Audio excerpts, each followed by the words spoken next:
Nous vous le disions en titre, le syndicat national des enseignants-chercheurs SNEC lance un préavis de grève de 15 jours si le gouvernement n'accède pas à leur cahier de charges. C'est du moins la substance du point de presse tenu hier à l'université Omar Bongo.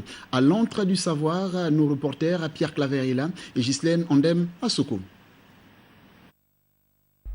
Ce sont des enseignants et chercheurs préoccupés par la situation actuelle de leur cahier de charges. Ce 31 mars, il était question qu'on fasse le bilan du protocole d'accord signé avec le gouvernement, dont la date d'échéance était prévue au 31 mars 2014, donc un an après. Les débats ont été houleux, comme vous l'avez constaté, parce qu'au terme de cette échéance, nous constatons que le gouvernement n'a fait aucune avancée. Ayant suspendu la dernière grève, les acteurs du SNEC estiment que le temps de sursis est arrivé à son terme.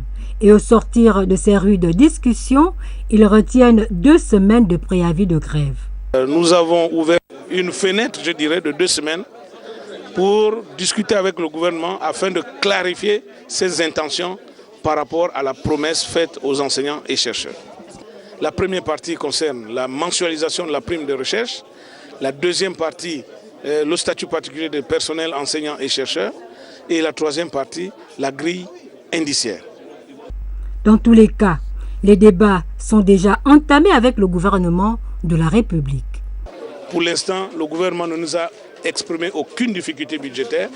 Tout ce que nous savons, c'est la fenêtre qui a été ouverte pour 2 semaines de discussion pour laisser le temps à la négociation qui a débuté avec notre ministre de tutelle pour qu'elle puisse aboutir. Et dans 2 semaines, nous allons nous retrouver, les enseignants-chercheurs, pour faire le point. Sans avancée significative autour de cette problématique, pour la énième fois,